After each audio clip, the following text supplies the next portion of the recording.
নমস্কাৰ আজি আমি ফিজিক্সৰ 3 number চেপ্টাৰটো that is motion in a straight line to পঢ়িবলৈ গৈ আছো প্ৰথমতে আমি motion কি হেতু জানি লওঁ motion is the change in position of an object with time motion মানে হৈছে গতি অৰ্থাৎ যিকোনো এটা বস্তু যদি তাৰ পজিশনটো টাইমৰ সৈতে চেঞ্জ কৰিব পাৰে তেতিয়াহলে ही বস্তুটো মোশনত আছে The study of motion along a straight line is known as rectilinear motion or linear motion যদি মোশনটো straight lineত পিনে গতি কৰে তেতিয়াহলে তাক rectilinear motion বা linear motion বুলি ক'ব পাৰো এতিয়া point object কি point object হৈছে সেইবিলাক বস্তু যিবিলাকৰ সাইজ তাৰ ডিসটেন্স যিটোত হি মুভ কৰি আছে তাতকে বহুত বেছি সৰু তেতিয়া হলে আমি তাক পইণ্ট অবজেক্ট বুলি ধৰিব পাৰো ওপৰৰ ফিগাৰটোত ষ্টাৰ মাৰ্কটো এটা পইণ্ট অবজেক্ট বুলি আমি ধৰিব পাৰো তাৰ পিছত we need to use a reference point or and a set of axes to represent the motion এটা motion represent কৰিবলে আমি কিছুমান particular axis ধৰো বা rectilinear coordinate system আমি তাত ব্যৱহাৰ কৰো যত যিটো পইণ্টৰ পৰা ষ্টাৰ্ট হয় তাক আমি origin বুলি ধৰো ইয়াৰ x y z তিনটা কোঅৰ্ডিনেট ইউজ কৰি আমি position of the object with respect to this system rectilinear coordinate system আমি তাক represent কৰো for example যদি কোনবা এটা object 5 মিটাৰ x ডাইৰেকচনৰ পিনে গতি কৰিছে তেতিয়া হলে আমি তাক x ডাইৰেকচনেৰে represent কৰিব পাৰো If one or more coordinates move with time, we say that the object is in motion. Suppose eta body 0 pa q leke goi ase 0 pa q le tar distance 10 km tar bisot ako object to q pra dhor p point le ahise jitu 8 km hoy 0 pra gotike ami tar path length uliam 10 plus 10 minus 8 kilometer which is equal to 10 plus 2 kilometer মানে 12 kilometer মানে অর্থাৎ 0 পৰা q ৰ পৰা আকৌ p লে যাওতে আমি 12 kilometer path length পাও কিন্তু আমি যদি ডিসপ্লেসমেন্ট গন্তি কৰো তেতিয়া হলে 0 পৰা p লে অকল 8 kilometer হে হয় Here, if an object is moving around a straight line covers equal distance in equal interval of time, তেতিয়া হলে আমি তাক uniform motion not আছে বুলি ক'ব পাৰো। Average velocity আৰু average speed. Average velocity হ'ল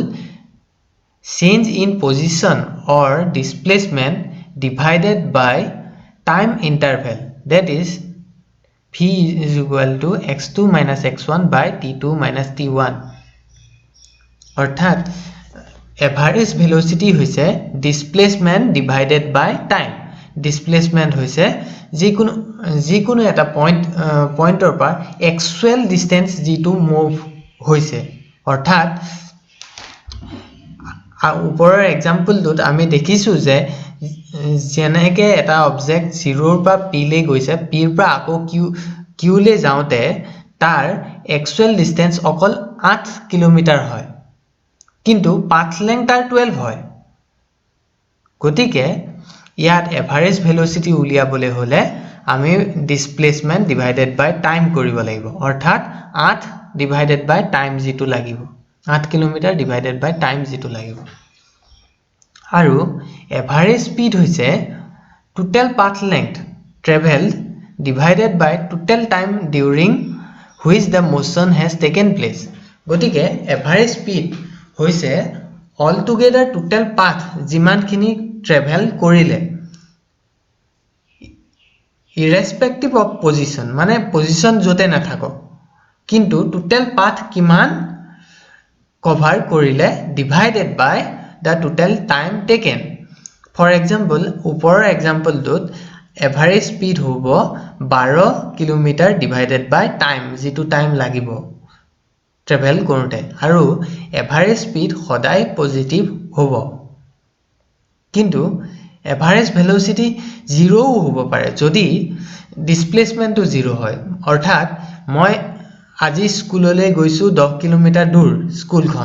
স্কুলখনৰ পৰা আকৌ ৰিটাৰ্ণ আহিলো মই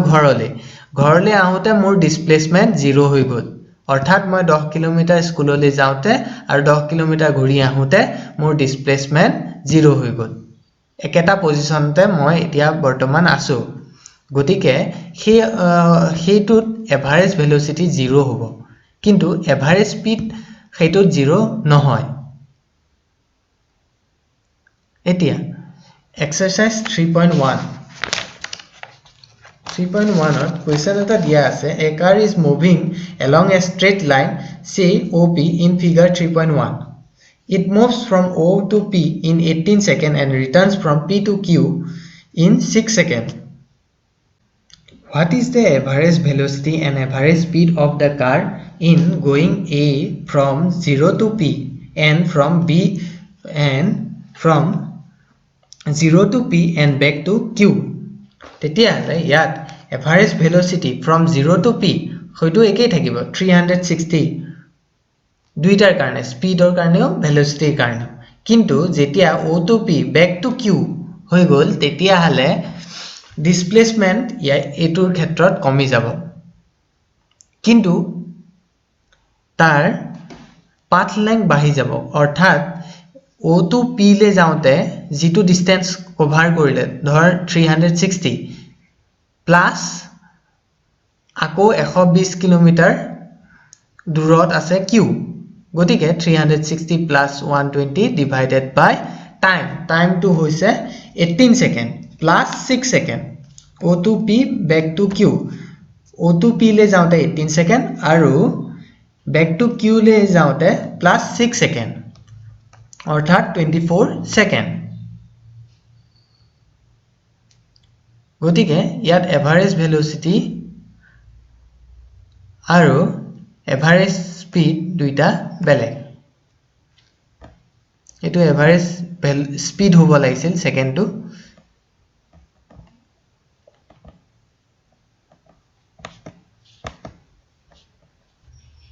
Instantaneous velocity the velocity of an object at particular instant অর্থাৎ যিকোনো এটা মুহূৰ্তত তাৰ যিটো ভেলোচিটি আছে তাকে কয় instantaneous velocity for example ইয়াত আমি এখন কার যদি মুভ কৰি আছে এই পাৰ্টিকুলাৰ মুহূৰ্তত যিটো স্পীড হয় তাৰ ভেলোচিটি হয় যিটো তাকে আমি instantaneous velocity বুলি কওঁ Velocity at an instant is defined as the limit of average velocity as the time interval del t becomes infinitesimally small. Yeah, del t কিহৰ কাৰণে বহুত small বুলি ধৰা হয় কাৰণ যিকোনো এটা মুহূৰ্তত বুলি কৈছে অৰ্থাৎ যিকোনো এটা পইণ্টত তাৰ টাইমটো অলমোস্ট ইকুৱেল টু 0 অৰ্থাৎ টাইম লিমিট এই কাৰণে আমি ইয়াত লিমিট ব্যৱহাৰ কৰিব লগিয়া হয় অৰ্থাৎ v is equal to instantaneous velocity is equal to limit of t tends to 0 যিকোনো এটা পার্টিকুলার মুহূর্ত del of x by del of t যিটো আমি dx by dt বুলি ধৰিব পাৰো which is the rate of change of position with respect to time at that instant তাৰ পিছত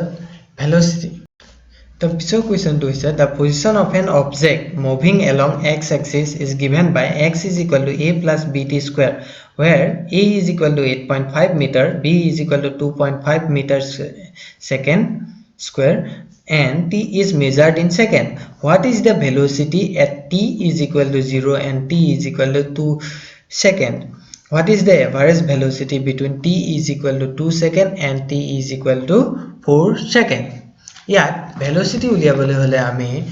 v is equal to dx by dt, which is given by ddt of a plus bt square. Etia ddt of a derivation of a with respect to time. Yet time nai gotike ami ddt of a 0 boli dhorim, kintu second portion to ddt of bt square jituk ami twice bt boli palo, অর্থাৎ ইয়াক derive কৰোতে আমি twice bt পালো। এতিয়া b ৰ মান 2.5 দিয়া আছে, গতিকে হেইটো প্লেস কৰোতে আমি 5t বুলি পালো। এতিয়া for time is equal to 0 second, তেতিয়া হলে আমি 5 into t which is 5 into 0 which is equal to 0 আৰু velocity at time t যিটো হয় 2 second, আমি 5 into 2 which is equal to 10 meter per second. Etia average velocity between t and t is equal to 2 second and t is equal to 4 second. Jituk ami x or man place korilu a plus bt square jitu dia ase, tar bisot t2 or man 4 aru t1 or man 2. a plus bt square ot ami t er man tu 4 dhorim prothom tut aru second tut t er man tu 2 dhorim.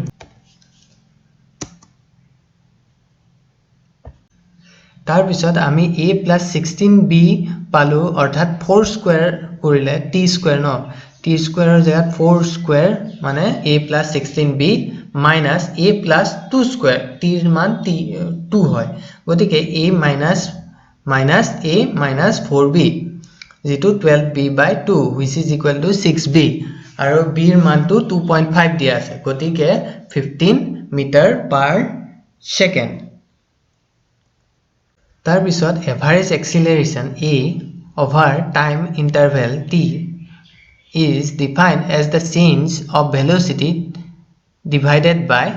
time interval. Gotike acceleration is given by v2 minus v1 by t2 minus t1, that is del of v by del of t.